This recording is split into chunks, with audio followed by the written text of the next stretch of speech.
Have you ever watched the first Jurassic Park film and wondered why it's so good while the sequels are only fun at best? Is it the nostalgia factor, or is it more than that? What's up guys, I'm J-Man, and let's talk about the movies that made dinosaurs awesome. Let's talk about the Jurassic Park series.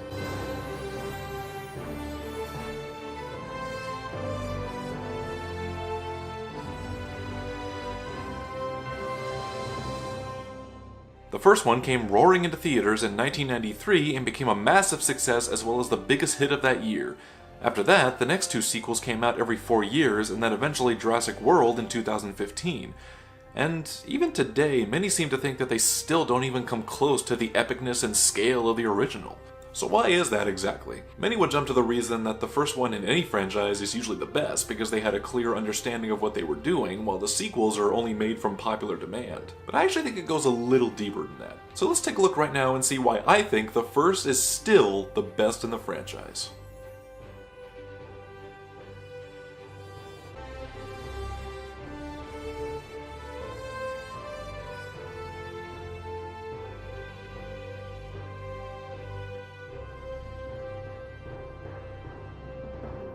The way I tend to define these movies is like this.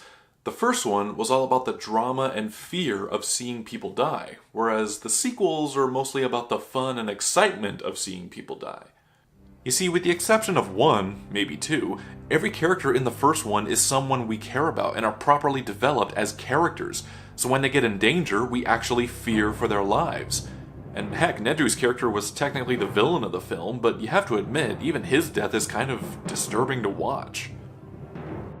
In the sequels, also with some exception, it's really only the bad guys or insignificant background characters that get eaten, so we don't really get the sense that the ones we care about are in any kind of danger. They definitely had the opportunity for that several times, but Lost World barely even mentions Eddie's character again, and 3 just copped out and brought back the character we thought had died. As for Jurassic World, did we really think these kids were gonna die? And to be fair, they did have one important character die off, but it's easy to see it coming a mile away, so I can't say it's all that impactful, at least for me.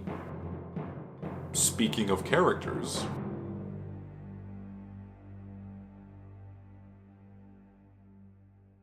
Every character in the movie is very distinguishable and seem the most original compared to the characters in the sequels. And because of this, we can grow a deeper connection with them as people. Alan and Ellie are a couple of bone diggers. One wants to have kids, the other doesn't. So their story is about them becoming parents. John Hammond's character is very inspired by Walt Disney, a man who wants to show the world this magical place that he's created. At the beginning, when they first arrived, he's got the biggest smile on his face. But by the end, and the part that always breaks my heart, is when they're about to leave and he looks on it one more time, as he's realized his one dream has turned into a nightmare. Then there's also the character who could be dismissed as the hotshot in the leather jacket who flirts with the ladies, but his character is actually pretty smart and provides a lot of the film's messages about control and specifically chaos. In fact, one of the best scenes in the film is the whole lunch scene where they argue about just that. If I may, I'll tell you the problem with the scientific power that you're using here. It didn't require any discipline to attain it. You know, you read what others had done, and you took the next step. You didn't earn the knowledge for yourselves, so you don't take any responsibility for it. In the sequels, everyone is a cliché. In The Lost World, Jeff Goldblum's character was brought back, but now he's reduced to the neglectful father. Then there's also the hunter out to collect his big trophy, the evil corporate guy out to exploit the animals, the nasty guy who's cruel to animals, etc. Jurassic Park 3 is really just a corny family adventure movie with the bickering divorced couple, the resourceful kid, and even though Alan Grant's character was brought back, the most his character ever does is supply the movie's one-liners. The Tyrannosaurus? I don't think so. It sounds bigger. Either way, you probably won't get off the side of the line. Here we are in the worst place in the world. We're not even being paid. As far as I'm concerned, you're no better than the people that built this place. Jurassic World received huge flack for the characters they had. The handsome expert, the career girl who's also the neglectful relative, the optimistic kid, the horny teenager, and of course the obvious evil guy who's got his own agenda for the dinosaurs. And this is not to say that the sequels didn't develop at all on these characters, they definitely tried to. It just seems to me that the first one mostly focused on the characters while the sequels mostly focus on the dinosaurs. So ask yourself, which storyline and which movie do you find the most interesting?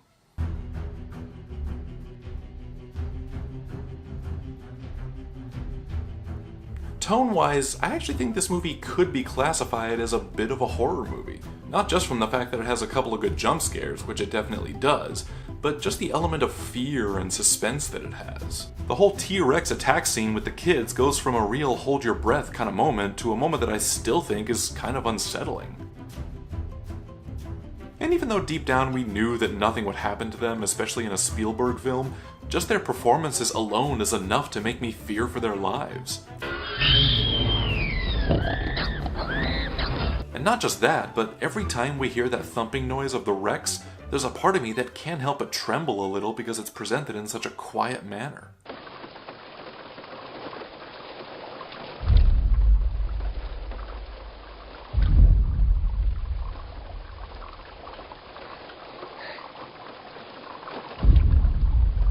Or even the scene with Ellie in the bunker. What makes this scene so scary is just the claustrophobicness of being stuck in that enclosed place with a monstrous animal like that. Or even the Rex chase. Honestly, I'd be screaming too if I was chased by a large animal with glowing yellow eyes.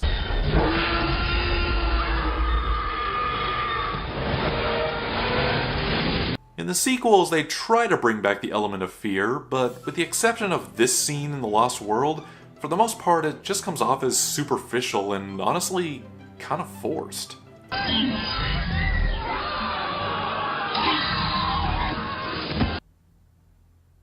Yeah, not buying it. So now that I've gone over the important stuff of what makes the first one more memorable, allow me to go over the stuff that you probably never noticed about it before.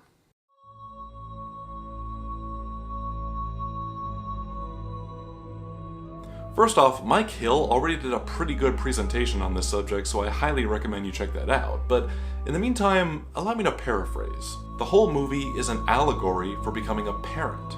At the beginning of the film, we see Alan and Ellie looking at an image of dinosaur bones. Another way to look at it is a couple looking at an ultrasound image. Then later they meet John Hammond, who wants to take them to see the kinds of life that he has created. In other words, his children. They see an egg hatching, and Hammond says that he insists on being there when they're born so they can imprint on him, because he feels like their father in a way.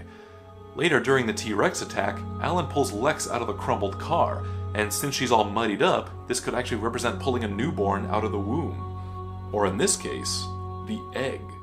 Alan has now given Lex her life.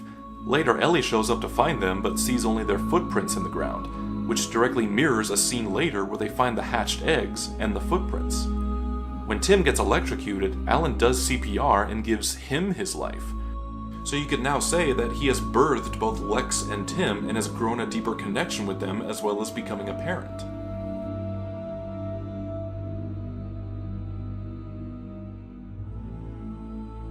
Remember that scene at the beginning when Alan can't buckle his seatbelt because he has two female ones, but later he finds a way to wrap them up to secure his own life? This is similar to how all the dinosaurs in the park were intended to be female, but since they were designed with the DNA of frogs, they evolved their genders, making it able to breed. So by this little scene, you could literally say that life found a way. Also, that bit where Alan intimidates that kid about how raptors hunt, well, it actually mirrors a scene that happens later on. You stare at him, and he just stares right back. And that's when the attack comes, not from the front, but from the side.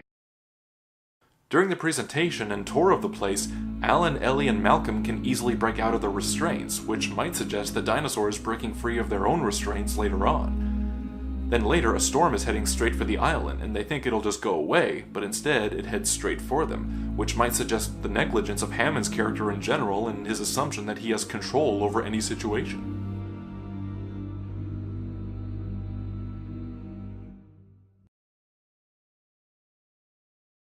You know that guy at the beginning who hires Dennis to steal the embryos?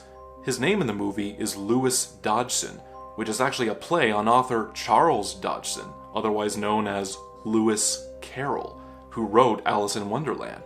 The virus that he uses to sabotage the park is called the White Rabbit Object. In a way, you could see Nedry as the White Rabbit, always concerned about time and leading everyone down the proverbial rabbit hole, as it were. Even the Dilophosaurus that attacks him is part of a trope called the Killer Rabbit, an animal that is seemingly innocent but is very dangerous once you get close to it.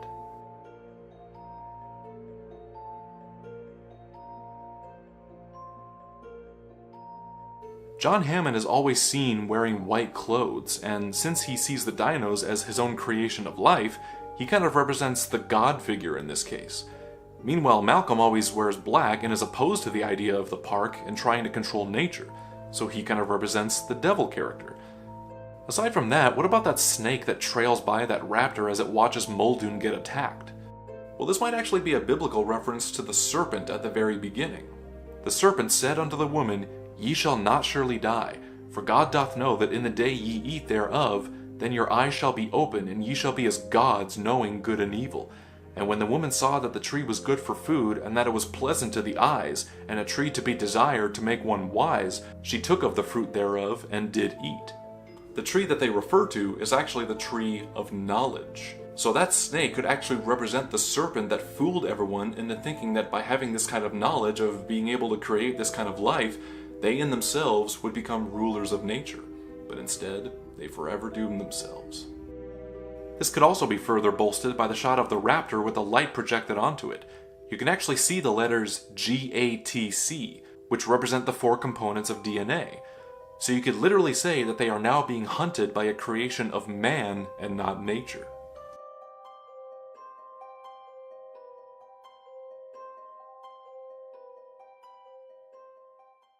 You know the ending bit where Alan looks on those flying birds as they fly away? Well, it's not just him admiring pretty birds. It actually has to do with what he was saying in the film about evolution. At the beginning, he was saying that dinosaurs evolved into birds. Then later in the tree with Lex and Tim, he has this to say. What are you and Ellie gonna do now if you don't have to pick up dinosaur bones anymore? I don't know, I guess. Guess we'll just have to evolve too. This actually makes sense when you think about the birds at the end, because it's not just a callback to the fact that birds evolved from dinos, but also with him. He is now evolved and is ready to become a parent. It's really a sign of their own character growth more than anything. Of course, until Jurassic Park 3 threw that out the window and had them be broken up and her having kids with someone else. Jeez, what a big middle finger. But in hindsight, it's all the more reason to appreciate the first, I say. So that's my reasoning on why I think the first one is still the best one. Now, in case you're wondering if any of this means that I don't like any of the sequels, well, actually, no, I enjoyed them very much. Well, maybe except for 3. The fact is, I actually grew up with the first 2 and enjoy Jurassic World for what it is. They may be generic summer blockbuster movies, but they do have a fun nature to them that I just can't help but respect. So, credit where due, I guess. Now here's a question, what do you like the most about the first one? Or do you prefer the sequels instead? Whatever it is, don't be shy, leave a reply. And if you like this video, don't forget to like, comment, and subscribe to the J-Man. Peace.